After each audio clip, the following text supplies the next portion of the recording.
Janë duke vazhduar aktivitetet e Komisionit Qendror të Zgjedhjeve në qendrat komunale të numërimit dhe në qendrën e numërimit dhe të rezultateve, të cilat kanë të bëjnë me zgjedhjet e parakohshme për Kuvendin e Kosovës. Sa i përket pjesës së parë të aktiviteteve në qendrat komunale të numërimit, ju njoftojmë se në qendrat komunale të numërimit është duke vazhduar procesi i verifikimit të rezultateve të subjekteve politike nga formularët e plotësuar në vendvotime pas numërimit të fletvotimeve, si dhe numërimi votave të kandidatëve për deputet të zgjedhjeve të 7 qershorit. Deri më tani, pra të mërkurën paradite, procesi i verifikimit dhe numërimit ka përfunduar në 13 qendra komunale të numërimit, ndërkaq numri përgjithshëm i vendvotimeve të procesuara dhe që i takojnë të gjitha qendrave komunale është 1379 nga 2498 apo më shumë se 55% e vendvotimeve. Vetëm gjatë ditës së hënë, procesi është përmbyllur në 5 qendra komunale, ndërkaq deri të martën në mesnatë procesi është përmbyllur edhe në 8 qendra komunale të numërimit. Ndërkaq në të tjera pritet që të përmbyllet gjatë ditës së sotme e mërkurë.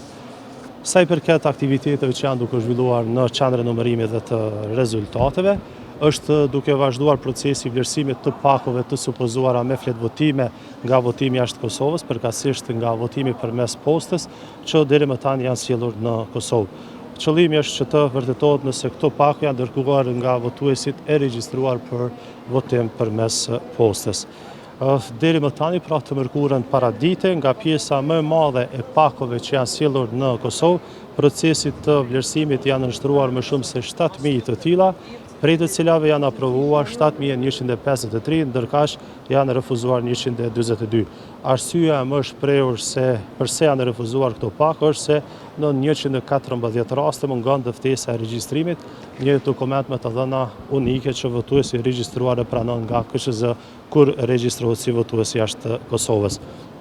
Sa për rikujtim, ky proces ka filluar më datën 9 qershor në orën 16 dhe ka për qëllim do thotë të vërtetoj nëse këto pako janë dërguar nga votuesit e regjistruar. Në fund të këtij procesi të vlerësimit, KQZ do të publikojë të dhënat me numrin e pakove me fletvotime të supozuara, të cilat pastaj do të numërohen në qendrën e numërimit dhe të rezultateve. Arsyeja pse vazhdimisht i referohemi si pakut të supozuara me fletvotime është për shkak se ne si KQZ ende nuk është bërë hapja e zarfit të fshehtësisë ku qytetari ka vendosur fletvotimin e tij. Pra, duhet të bëhet hapja këtyre pakove në një fazë të mëvonshme dhe pastaj të vërtetohet nëse brenda saj është fletvotimi i zgjedhjeve. Gjatë ditës së hënë, në përgjithësi është përmbyllur procesi i tërheqjes së pakove me fletvotime që i takojnë votimit jashtë Kosovës, përkatësisht votimit përmes postës dhe nga tërheqja pakove me fletvotime që është bërë në 22 shtete të ndryshme, si dhe nga kutia postare e KQZ-s në Kosovë, janë tërhequr më shumë se 85.700 pako të supozuara me fletvotime, një pjesë prej të cilave deri më tani janë sjellur në Kosovë. Pra këto janë të dhënat, përditësimi i fundit nëse ka ndonjë pyetje. Së pari në qendrën e numërimit dhe të rezultateve janë duke u bërë disa aktivitete, do thotë paranumërimit të fletvotimeve nga votimi në përfaqësi diplomatike, pastaj i fletvotimeve nga votimi me postë dhe i fletvotimeve nga votimi me kusht, si dhe i atyre të personave me nevoja të veçanta. Komisioni Qendror i Zgjedhjeve është duke ndërmarrë disa veprime në këtë drejtim. Në QNR do të është duke u bërë vlerësimi i pakove të supozuara me fletvotime nga votimi jashtë Kosovës. Qëllimi do të është për të vërtetuar nëse ato janë dërguar nga votuesit e regjistruar. Gjithashtu, në qendrën e numërimit dhe të rezultateve do të bëhet skanimi i listës së votuesve të përdorur në vendvotime të rregullta, i listës së përdorur në votimin e personave me nevoja të veçanta dhe votimit në përfaqësi diplomatike. Qëllimi është për të krahasuar të dhënat dhe për të evidentuar rastet eventuale të votimit të dyfisht. Pra të gjitha këto aktivitete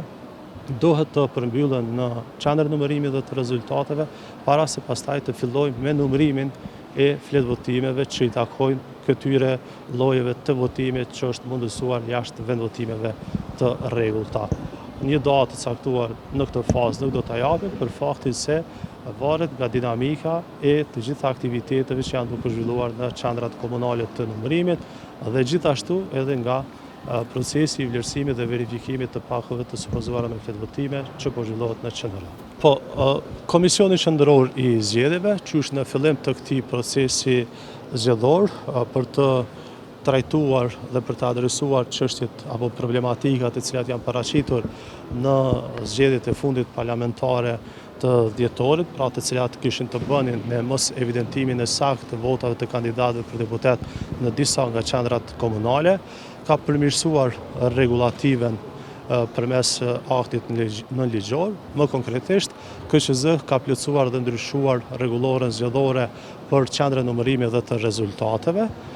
Në këtë plotësim ndryshim të kësaj rregullore zgjedhore është paraparë që KQZ të vendosë për rinumërimin deri në 10% të vendvotimeve të një komune të caktuar, të cilat paraprakisht numërohen në qendra komunale të numërimit. Qëllimi i këtij parashikimi nga ana KQZ-s, pra që të bëhet rinumërimi deri në 10% i vendvotimeve të cilat paraprakisht numërohen në këto qendra komunale të numërimit,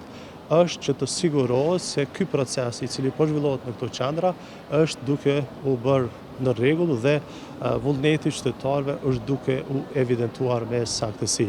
Pastaj, varësisht nga gjetjet e procesit të rinumërimit, KQZ do të ndërmarrë hapa të tjera.